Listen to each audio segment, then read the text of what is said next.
اور جیسی یہ دعا کر کے ختم ہوتی اللہ تعالیٰ بارش نازل فرما دیتا.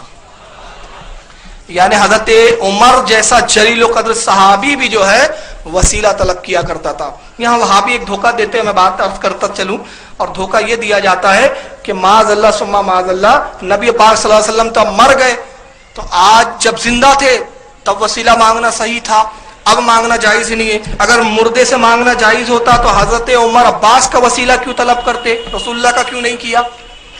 تو اس کا جواب مختصر جو ہمارے علماء نے دیا وہ یہ ہے کہ ہمارے علماء فرماتے ہیں کہ حضرت عمر چاہتے نبی کا وسیلہ دے سکتے تھے, لیکن آپ نے حضرت عباس کا وسیلہ اس لیے پیش کیا کہ حضرت عمر جانتے تھے کہ ایک ایسی قوم آئیں گی جو اولیاء کے وسیلے کی منکر ہوں گی, تو چنانچہ آپ نے حضرت عباس کا وسیلہ پیش کر کے یہ ذہن دیا کہ غیر نبی سے بھی وسیلہ طلب کیا جا سکتا ہے. یہ ہے اس کا مقصد کہ صرف وسیلہ نبی کا نہیں غیر نبی کا بھی. آئیے ایک چیز اور دکھاؤں, یہ تفسیر ابن کثیر آپ کے سامنے ہے بھی. یہ تفسیر ابن کثیر کے مصنف جو ہے ابن کثیر علامہ ابن تیمیہ کے شاگرد کہے جاتے ہیں, اور اہل حدیث جماعت بہت مانتی ہے. کتاب بھی اہل حدیث سے چھپی ہے, پاکستان سے لاہور سے کتاب بلوائی ہے میں نے, یہ پاکستان سے چھپی ہوئی ہے ان کی.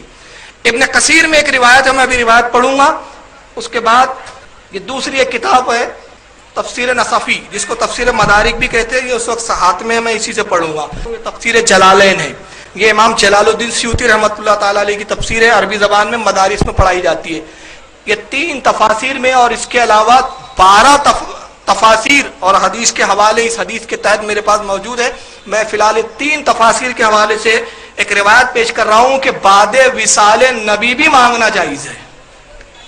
چنانچہ امام نصفی رحمۃ اللہ تعالیٰ علیہ تفسیر مدارک میں, جس کو تفسیر نصفی بھی کہتے ہیں, جلد اول ہے اس کی, صفحہ نمبر 234, قرآن عظیم کی تفسیر ہے عربی زبان میں. قرآن میں اللہ تعالیٰ نے ارشاد فرمایا وَلَوْ أَنَّهُمْ إِذْ ظَلَمُوا أَنفُسَهُمْ جَاءُوكَ, اے ایمان والو, اے لوگو, جب تم گناہ کرو تو ہمارے نبی کی بارگاہ میں چلے جایا کرو, ہمارے نبی کی بارگاہ میں آیا کرو. اس آیت کی تفسیر میں امام نصفی ایک حدیث نقل کرتے ہیں, کہتے ہیں کہ جہاں عربی بعد دفنہ علیہ السلام, ایک عربی رسول اللہ کے وصال کے بعد, دفن کے بعد آیا, فرمی بنفسہ علی قبرہ, اور اس نے اپنے آپ کو قبر پر گرا دیا رسول اللہ کے, وحیث من تراب علی راسہ, تو اس نے قبر مبارک رسول اللہ کی قبر کی مٹی کو اپنے سر پہ ڈالنے لگا. وقالا, پھر اس کے بعد اس نے کہا یا رسول اللہ. میں یہاں ایک بات رک کے کہنا چاہتا ہوں کہ وصال کے بعد یا رسول اللہ کہنا یہ صحابہ کی سنت ہے. جو لوگ کہتے ہیں کہ جو زندہ ہو سن سکتا ہو اسی کو یا رسول اللہ پکار سکتے ہیں, یہ حدیث بتا رہی ہے کہ بعد وصال نبی بھی یا رسول اللہ کہنا جائز ہے. تو اس شخص نے کہا وقال یا رسول اللہ قلت فسمعنا وكان فيما انزل عليك, اے اللہ کے نبی, آپ نے جو کچھ کہا جو آپ پر نازل ہوا اور ہم نے اس کو سنا, اور وہ یہ کہ آپ کے رب نے یہ فرمایا ہے وَلَوْ أَنَّهُمْ إِذْ ظَلَمُوا أَنفُسَهُمْ, آخری آیت تک اس نے پوری آیت تلاوت پڑھی کہ قرآن میں اللہ نے, آپ کے رب نے فرمایا کہ اے اللہ کے بندو, جب تم گناہ کر لو تو میرے نبی کی بارگاہ میں آ جاؤ. تو وہ کہتا ہے وَقَدْ ظَلَمْتُ نَفْسِي, اے اللہ کے نبی, میں نے اپنی جان پہ ظلم کیا, اپنے نفس پر ظلم کیا کہ میں نے گناہ کیا. وَجِئْتُكَ أَسْتَغْفِرُ اللَّهَ مِنْ ذَنبِي, اور میں اپنے گناہوں سے مغفرت طلب کرتا ہوں. فَاسْتَغْفِرْ لِي مِنْ رَبِّي, اور آپ بھی رب سے میرے لیے مغفرت طلب کیجئے. اس کے راوی کہتے ہیں فَنَدَا, پس ہم نے ایک آواز سنی. کہاں سے سنی؟ من قبر ہی, رسول اللہ کی قبر سے آواز سنی کہ اللہ کے نبی نے ارشاد فرمایا قد غفر لکا, جا تجھے بخش دیا گیا ہے. ڈاکٹر ذاکر نائک صاحب کہتے کم از کم 25 آئے تھے. کون سی آئے تھے وہ ہم کو بھی تو سناؤ بھائی, کب سناؤں گے. تو یہ وسیلے کے قائل نہیں, یہ نبی کے مردہ ہونے کے قائل. اور یہی نہیں بلکہ ان کی دیدہ دہنی تو یہ ہے کہ انہوں نے صحابہ کرام کے مزاروں کو بھی ڈھایا. اور آج ان کی پلاننگ یہ ہے, بہت پہلے کا میرے پاس ایک کٹنگ بھی رکھی ہوئی ہے جس میں ایران کے ایک سفیر نے بیان دیا تھا, ایک سعودیہ کی خفیہ میٹنگ میں وہ تھے اور وہ پورے اخبارات میں نشر ہوا تھا. یہ آج سے تقریباً 5 سال پہلے کا وہ اخبار ہے. اس نے بیان یہ دیا تھا کہ قبروں کو ڈھا دینا اسلام کا حکم ہے, لہٰذا ہندوستان میں بہت شرک پھیل رہا ہے تو ہم ہندوستان اور پاکستان کی قبروں کو ڈھائیں گے. اور اس میں انہوں نے ایک لسٹ بنائی تھی, اس میں پہلا نام انہوں نے تاج محل کا رکھا تھا. پتہ نہیں تاج محل میں ممتاز کی قبروں کو ولی کی قبر سمجھ رہے تھے کیا, اللہ جانے. تو اس میں غریب نواز کی بھی قبر کا تھا، اس میں داتا گنج بخش لاہوری کا بھی تھا. اب تک یہ ساری باتیں جو ہے یہ چھپی چھپائی تھی. ہمارے علماء کہا کرتے تھے یہ آتنکوادی لوگ ہیں، ہماری قوم نہیں مانتی تھی، مگر اب ان کے نیٹ پر خود بیان آنے لگے. اور جو لاہور سے اٹھ کر سری نگر میں لڑنے کے لیے جا رہا ہے اور وہ کہتا ہے میں تو توحید کے لیے لڑ رہا ہوں، تو اس کو پوچھو تجھے لاہور میں ہجویری کا دربار نظر نہیں آتا؟ تجھے لاہور میں گھوڑے شاہ کا دربار نظر نہیں آتا؟ لاہور میں پھیلتا ہوا شرک اور کفر نظر نہیں آتا؟ اپنے گھر میں آگ لگی ہے، کسی کی جھوپڑی کی آگ بجھانے جا رہا تو وہ کشمیر میں مرے، افغانستان میں مرے، عراق میں مرے، جہاں مرضی مر جائے، یا علی مدد کہنے والا مرے گا تو سیدھا جہنم میں، یا علی مدد کہنے والا مرے گا تو سیدھا جہنم میں، غریب نواز کا بندہ مرے گا تو جہنم میں. انہوں نے جو جنت البقیع ڈھایا، صحابہ کی قبروں کو ڈھا کے جو بے حرمتیاں کی، اس پر یہ آج شرمندہ نہیں ہے بلکہ یہ فخر کر رہے ہیں. اور جنہوں نے ان مقدس صحابیوں کی قبروں کو ڈھا دیا تھا ان کو رحمت اللہ علیہ اور اپنا امام بتاتے ہوئے نظر آ رہے ہیں.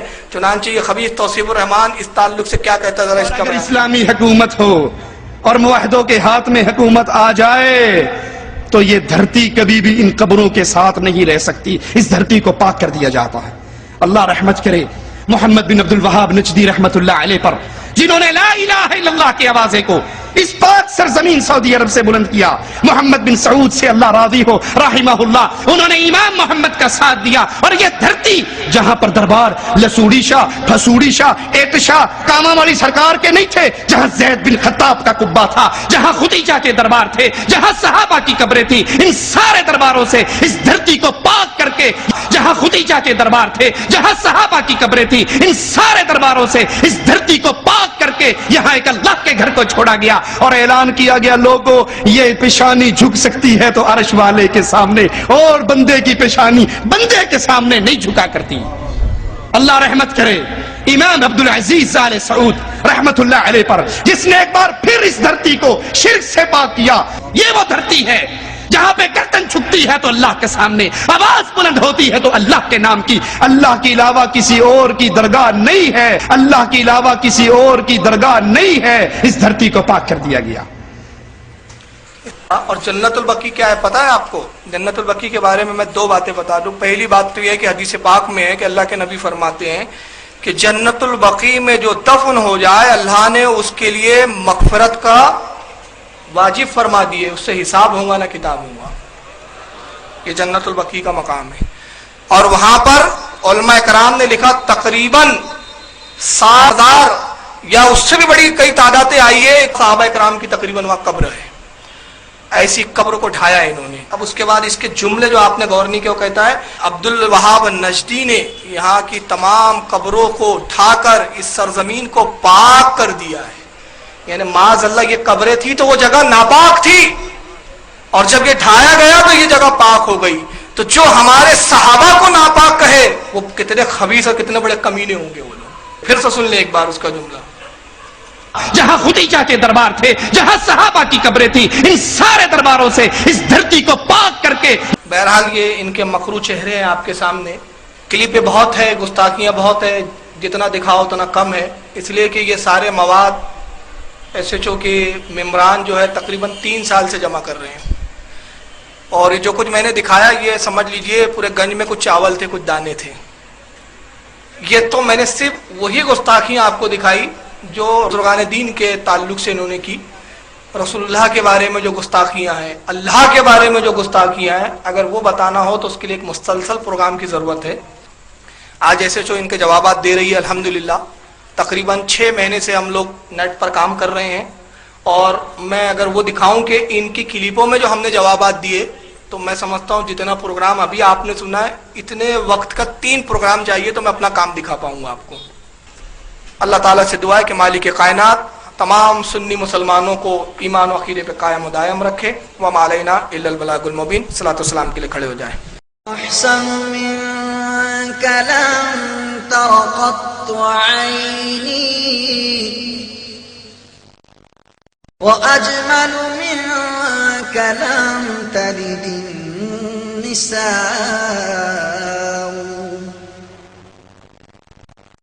خلقت مبرأ من كل عيب